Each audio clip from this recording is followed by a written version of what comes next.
Shalom keluargaku yang kekasih di dalam Tuhan. Kiranya kita memiliki waktu-waktu yang sangat spesial untuk kita memuji, menyembah, menghargai persekutuan kita dengan Tuhan Allah kita, Yesus Kristus, yang telah duduk di sebelah kanan Allah Bapa kita semuanya.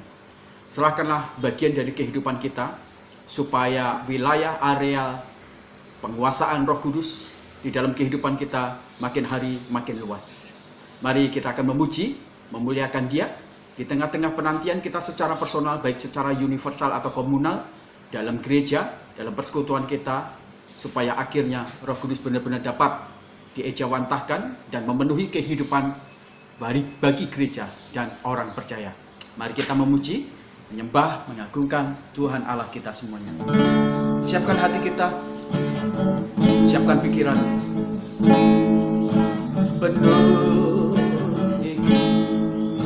Penuhiku dengan Roh Kudus-Mu, urapiku dengan urapan baru.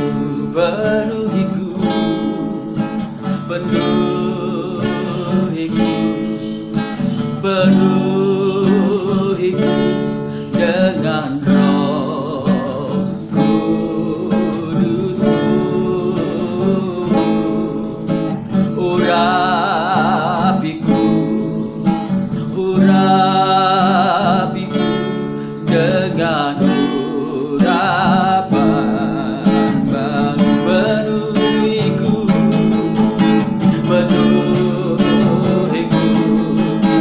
Penuhiku dengan Roh Kudus-Mu,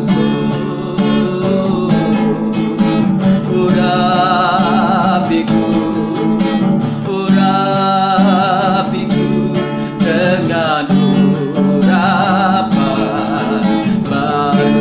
Penuhiku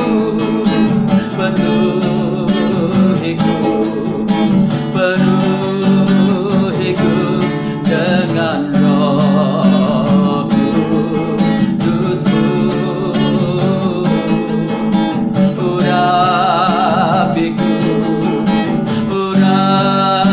urapiku dengan urapan baru.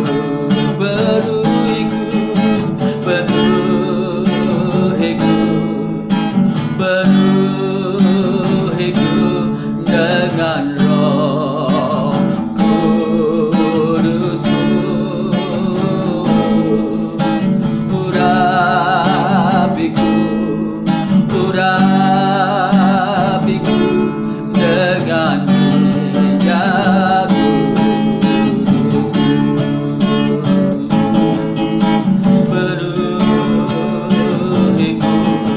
Penuhiku dengan Roh Kudus-Mu, urapiku dengan minyak kudus-Mu, dengan minyak kudus-Mu, dengan urapan baru. Penuhi kami Tuhan, penuhi hidup kami dengan Roh Kudus-Mu, bimbing setiap langkah kami dengan Roh Kudus-Mu. Roh Kudus penuntunku, Roh Kudus terangku, bimbinglah kami dalam rencana-Mu yang indah. Haleluya, haleluya, ku sembah, ku tinggikan Engkau, ku muliakan selama-lamanya. Haleluya,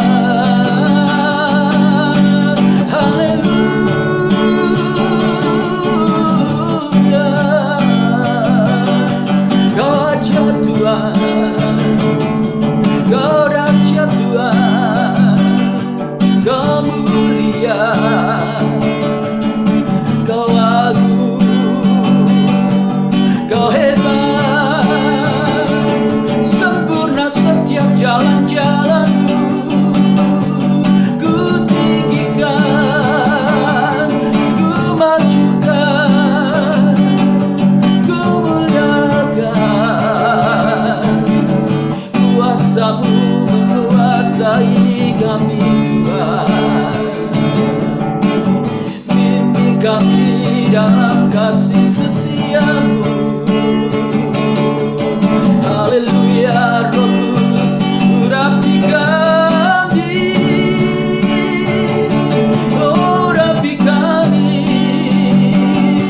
Jadikan dukamu, memberitakan Injil-Mu. Ku sembah selama-lamanya, ku masyurkan.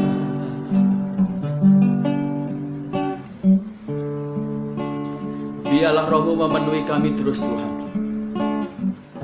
Jangan membiarkan kami berjalan dalam pelayanan, dalam kehidupan tanpa Roh Kudus menyertai, membimbing, memimpin. Biarlah kehidupan kami dikuasai api Roh Kudus, supaya pada akhirnya kami menyatakan terang yang datang dari Tuhan itu sendiri. Dan orang melihat Yesus, orang melihat kebenaran-Mu, orang melihat Injil, melihat kasih, keselamatan yang datang dari Kristus Yesus lewat kehidupan kami Tuhan. Kami berdoa bukan hanya Engkau bekerja di dalam hidup kami, tapi biarlah Roh Kudus memakai hidup kami menjadi sarana supaya kasih Kristus dinyatakan. Terima kasih ya Tuhan. Terima kasih. Kami mau mendengarkan kebenaran firman-Mu. Tuhan memberkati renungan kami ini. Hikmat pengurapan dari Roh Kudus membawa kami memahami tentang bagian perencanaan Tuhan dalam hidup kami. Terima kasih ya Tuhan. Dalam nama Tuhan Yesus Kristus kami berdoa. Haleluya. Amin. Saudaraku yang kekasih di dalam Tuhan, hari ini kita akan berbicara tentang jalan menjadi naik.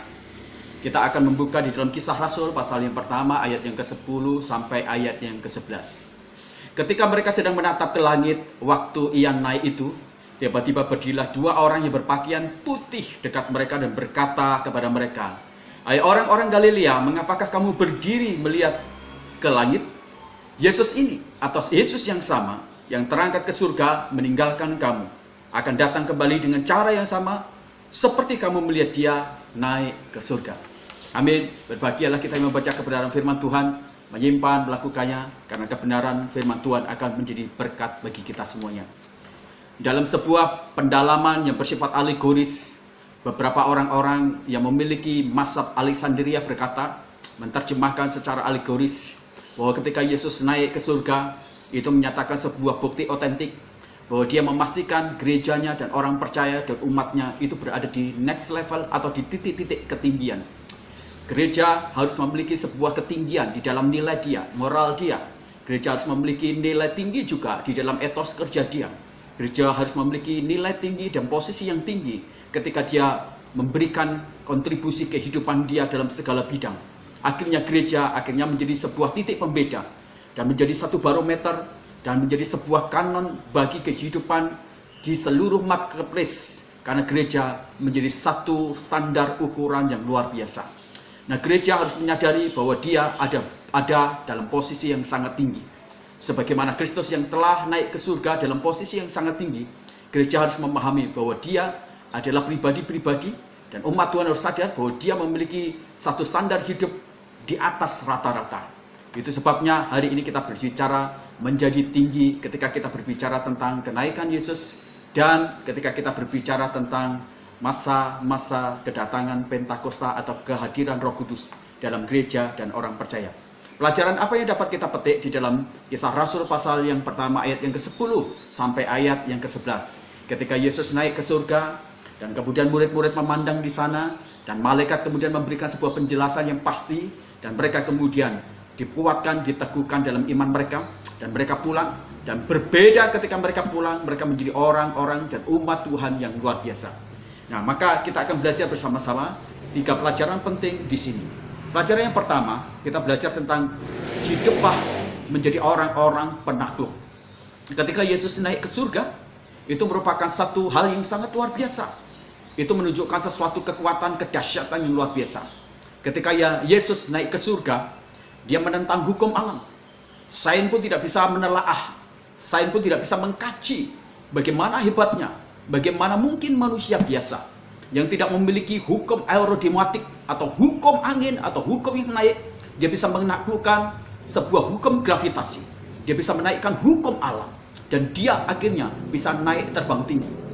Dibutuhkan sebuah berat jenis yang mungkin lebih ringan dibandingkan udara supaya kita semuanya bisa naik lebih tinggi. Dan ketika Yesus naik ke surga, dia menunjukkan bahwa di dalam diri dia memang memiliki sebuah hukum yang lebih hebat dari hukum alam ini, yaitu hukum kerajaan atau hukum ilahi. Jadi kalau kita ingin menyadari bahwa kita ingin naik, kita harus memastikan kehidupan kita adalah kehidupan sang penakluk. Nah, di kehidupan sang penakluk itu, maka kita dikuasai oleh satu hukum yang sangat-sangat penting, yaitu hukum berat jenis Allah atau hukum berat jenis ilahi. Itu harus lebih besar dibandingkan dengan hukum yang ada di dalam dunia kita ini. Maka kita harus terus-menerus mengembangkan supaya hukum aerodinamik dari ilahi itu yang lebih besar, dominan. Dan kita kemudian akan berada dalam posisi naik terbang tinggi. Jadikanlah diri kita menjadi Raja Wali yang berada di atas, yang ada di bawah, yang ada mengatasi dunia ini, sehingga kita bisa melihat dan memandang apa yang ada di bawah. Itu menjadi bagian yang terkecil. Ketika kita menjadi orang-orang yang menaklukkan, maka kita harus sadar bahwa posisi kita adalah posisi orang Kristen yang dikuasai oleh hukum ilahi. Kita naik, kita tidak turun. Kita menjadi orang yang memiliki sebuah dimensi yang sangat tinggi. Dan Yesus berkatakan, kita ini seperti bintang di langit. Dan posisi bintang di langit itu tinggi luar biasa, menjadi penerang. Coba bayangkan kalau bintang itu tiba-tiba tidak berada di bawah. Tiba-tiba dia meluncur begitu drastis ke wilayah dunia, mengalami penurunan. Maka itu berubah menjadi meteor yang membahayakan. Kita bukanlah orang Kristen atau gereja yang turun seperti meteor, yang menghancurkan. Tapi kita adalah bintang yang di langit, ada di posisi tinggi. Kita menaklukkan hukum gravitasi bumi.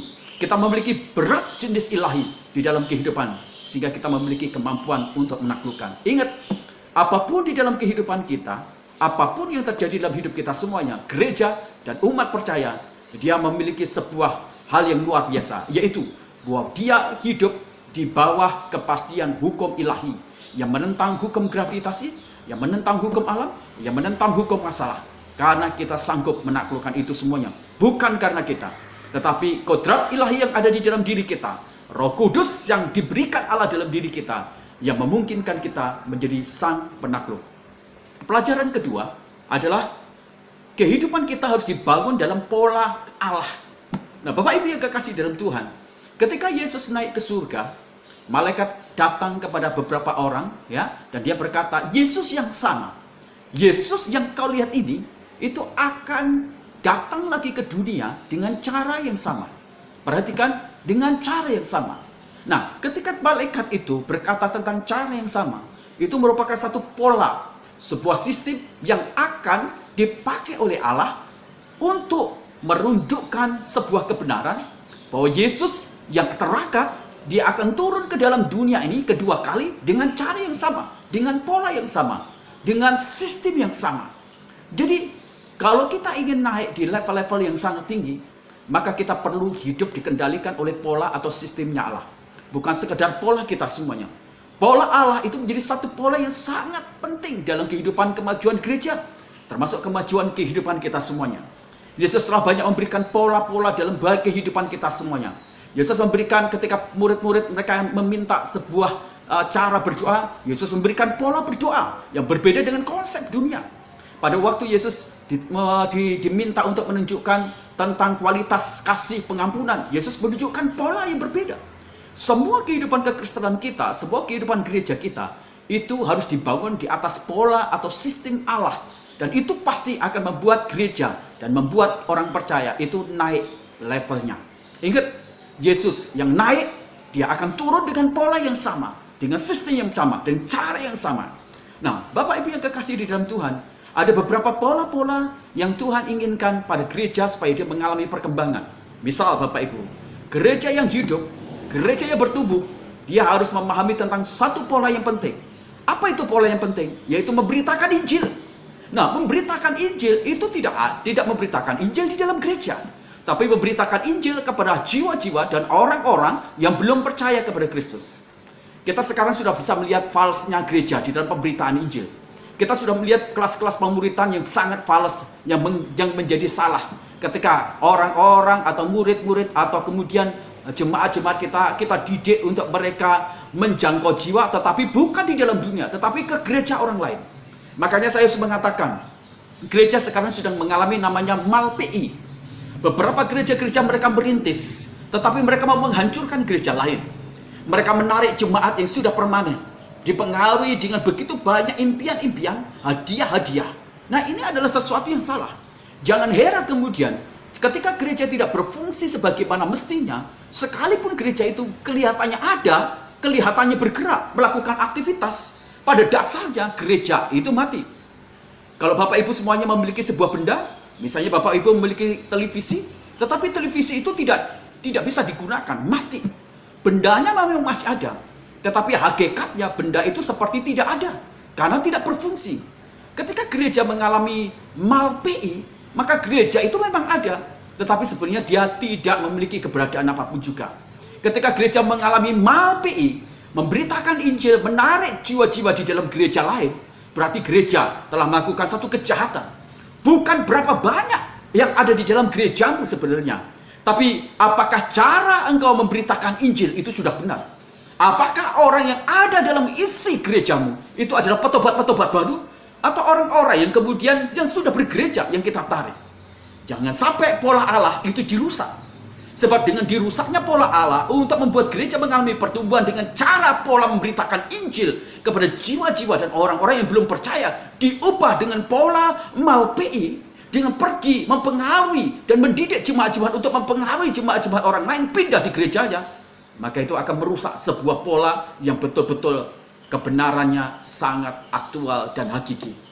Nah, pola yang kedua, Bapak Ibu yang kekasih dalam Tuhan, kalau kita pengen gereja kita kemudian mengalami pertumbuhan kualitas, maka pola yang kedua adalah pola pemuritan. Makanya jangan heran kalau Yesus katakan, kamu harus memuridkan semuanya. Ini pola yang membuat gereja itu akan mengalami pertumbuhan dalam kualitas. Nah, kalau gereja kemudian membangun sebuah gereja yang memiliki dampak dan kemudian memberi pengaruh yang luar biasa, maka pola yang harus dikembangkan adalah pola membangun leader.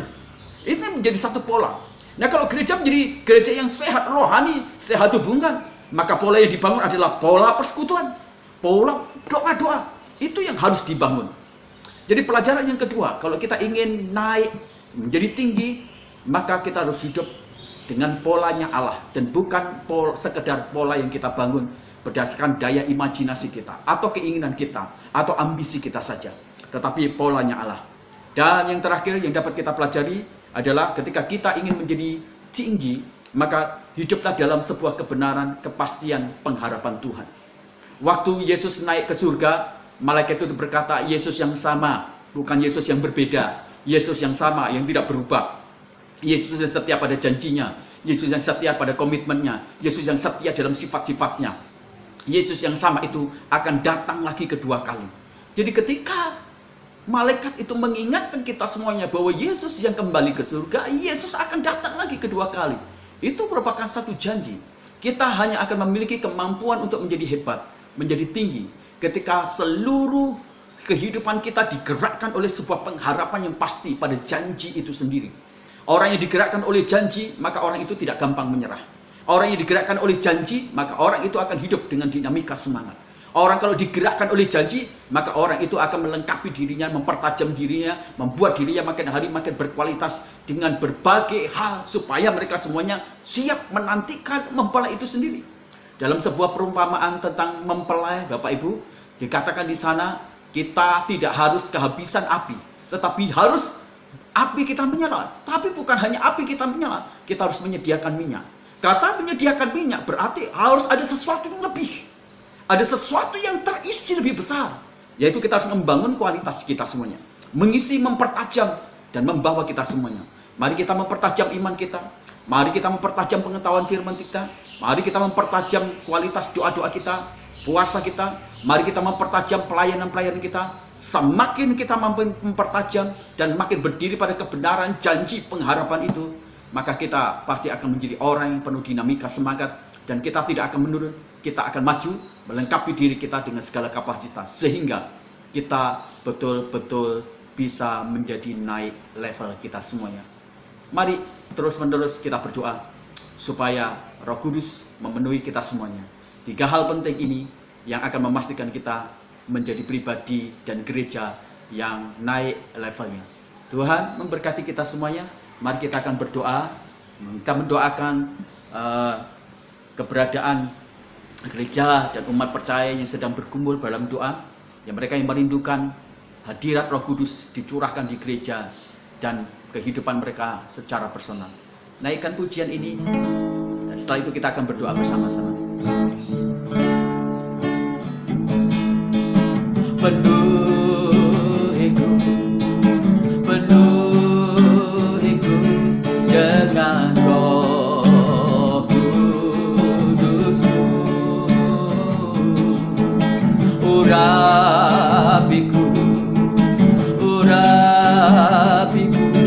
dengan urapan baru. Penuhiku dengan Roh Kudus-Mu, urapiku dengan urapan baru.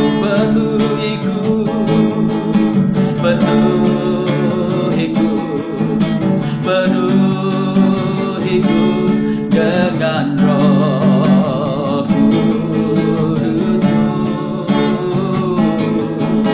urapiku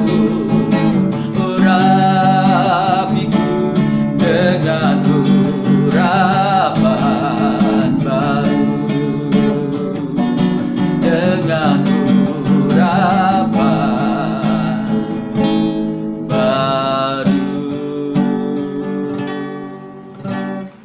Bapa di dalam surga, kami berterima kasih, kami boleh memuji, menyembah, mengagungkan nama Tuhan, dan kami boleh mendengarkan kebenaran firman Tuhan, sebuah kebenaran yang menguatkan, meneguhkan lagi kepada kami semuanya. Ketika Engkau naik ke surga, Engkau membawa kami pada satu kebenaran bahwa kami sebenarnya adalah umat Tuhan dan gereja Tuhan yang berada di titik-titik ketinggian, di next level bersama-sama dengan Engkau. Karena Engkau telah memberikan kepada kami kemampuan untuk menaklukkan, karena Engkau memberikan kepada kami semuanya hukum kodrat ilahi yang membuat kami semuanya bisa menentang hukum alam. Tuhan, kami berterima kasih juga karena Engkau memberikan kepada kami semuanya untuk kami bisa next level dengan cara kami hidup sesuai dengan polanya Allah, sistemnya Allah, dan cara-cara Allah dalam hidup kami semuanya. Dan yang ketiga, kami bersama-sama bersyukur karena ketika kami, ya Tuhan, memahami tentang nilai ketinggian, Engkau menyadarkan bahwa hidup kami adalah sebuah kehidupan yang harus dibangun dan digerakkan oleh sebuah pengharapan yang pasti dalam janji-janji Tuhan. Dan itu yang membuat kami semuanya saling melengkapi dan mempertajam diri kami menjadi berkualitas. Terima kasih. Kami terus berdoa Tuhan, Engkau mencurahkan Roh Kudus-Mu kepada gereja-gereja dan umat-umat Tuhan yang hari-hari ini mereka begitu sangat antusias. Mereka mengkhususkan hati, hidup mereka dan gereja mereka untuk mereka dilawat oleh Roh Kudus, dibahari oleh Roh Kudus, diteguhkan oleh Roh Kudus, didominasi hidup mereka oleh Roh Kudus. Biarlah gerejamu menjadi gereja yang berdampak, gereja yang diberi kuasa otoritas, bukan hanya Tuhan menaklukkan orang-orang, tapi menaklukkan kejahatan, menaklukkan kuasa iblis. Biarlah gereja dibangkitkan bukan untuk Tuhan, untuk show semata-mata, tetapi justru gereja dibangkitkan, diurapi Roh Kudus untuk menunjukkan kualitas hidup yang berbeda, kualitas tujuan hidup yang berbeda, cara hidup yang berbeda, sehingga banyak orang-orang yang percaya kepada Kristus Yesus. Tuhan memberkati gerejamu supaya gerejamu juga dilengkapi dengan kemampuan untuk menutup setiap pekerjaan-pekerjaan jahat iblis, memakai orang-orang yang jahat, memakai orang-orang dengan rancangan-rancangan. Tuhan, kami patahkan, kami hancurkan, dan kami tangking keluar dalam nama Tuhan Yesus. Tuhan memberkati. Kami berdoa untuk gereja-gereja juga dikuatkan, diteguhkan ketika mereka Tuhan berdoa diurapi oleh Roh Kudus, supaya tujuan Roh Kudus yang sejati diurapi, diturunkan dalam gereja, supaya gereja menjadi efektif untuk memberitakan Injil, mewartakan kabar baik, sehingga kerajaan-kerajaan kegelapan dapat ditutup dan jiwa-jiwa dapat dipersembahkan kepada Kristus Yesus Tuhan kami, sehingga mereka menjadi putra-putra Allah yang dilengkapi dengan kapasitas kodrat ilahi dalam hidup mereka. Tuhan, kami memberkati juga untuk Tuhan untuk misi-misi yang digerakkan di dunia ini. Tuhan, Engkau memberkati. Kami berdoa Tuhan, ini di daerah Timur Tengah yang sedang terjadi perang. Tuhan, Engkau memberkati situasi ini menjadi satu situasi yang sangat kondusif. Tuhan, kami percaya bahwa Engkau berdaulat, Engkau berkuasa. Kami menyerahkan perang ini di dalam tangan kuat kuasa-Mu. Jikalau ada unsur-unsur anarki, kuasa-kuasa kegelapan yang berusaha menghancurkan, kami patahkan dalam nama Tuhan Yesus. Biarlah ini menjadi satu kesempatan gereja berdoa bersama-sama, supaya mereka semuanya bisa melihat Tuhan yang campur tangan, Tuhan yang terlibat, dan Roh Kudus yang bekerja di tengah-tengah segala ketakutan, di tengah-tengah segala mungkin kebencian dan pahit hati. Cinta kasih ilahi itu dicurahkan, diturunkan dalam kehidupan banyak orang, sehingga mereka semuanya bisa melihat lawatan Roh Kudus yang mengubah hati dan pikiran mereka semua. Tuhan, terima kasih. Kami juga berdoa secara khusus Tuhan, supaya jam-jam doa dari gereja dan persekutuan personal anak-anak Tuhan dengan Tuhan makin hari juga makin kuat. Mereka membaktikan diri mereka dalam doa-doa. Mereka bukan hanya sekedar berdoa, tetapi mereka benar-benar menjadi seorang pendoa yang berdoa yang sangat luar biasa. Dan mereka Tuhan melengkapi dirinya, meredahkan dirinya, mencari hadirat-Mu, mencari wajah-Mu, sehingga mereka semuanya dapat memiliki kekuatan yang luar biasa. Terima kasih Tuhan, terima kasih. Kami berdoa Tuhan supaya gereja-gereja dan umat Tuhan yang betul-betul mengambil waktu secara khusus berdoa untuk diurapi Roh Kudus. Tuhan, kiranya Engkau dengan segala kedaulatan-Mu, Engkau dengan segala belas kasihan-Mu mencurahkan Roh Kudus-Mu kepada gereja-Mu, kepada umat-Mu Tuhan, supaya kemudian bangkitlah kemudian mereka menjadi orang-orang yang berani memberitakan Injil, yang menjadi saksi hidup, yang memiliki hidup yang berbeda dan berkualitas, supaya pada akhirnya seperti kebenaran firman-Mu di dalam Kisah Rasul, setiap hari mereka ditambahkan jiwa-jiwa baru karena pekerjaan Roh Kudus yang Kau lakukan dalam kehidupan gereja dan umat Tuhan, sehingga mereka memiliki kualitas hidup yang sangat-sangat berbeda dan berkualitas lebih dari orang-orang yang ada di dalam dunia ini. Terima kasih Tuhan. Kami mengucap syukur untuk jam-jam doa dan persekutuan yang dilakukan oleh banyak gereja dan umat-Mu Tuhan, supaya mereka semuanya benar-benar Tuhan menikmati karya kehadiran Roh Kudus secara personal dan secara komunal di gereja mereka. Terima kasih. Kami berdoa supaya akhirnya kerinduan kami dalam doa-doa kami bukan hanya terhenti di momen atau momentum Pentakosta, tetapi di sepanjang hidup kami semua. Terima kasih Tuhan. Kami mengucap syukur dalam nama Tuhan Yesus kami berdoa. Haleluya. Amin. Saudaraku yang kekasih dalam Tuhan, tetap konsisten untuk kita berdoa di momentum Pentakosta ini. Hadirat Allah menguasai kita, sehingga kita menjadi alat yang dipakai Tuhan. Dalam nama Tuhan Yesus kita berdoa. Haleluya. Amin.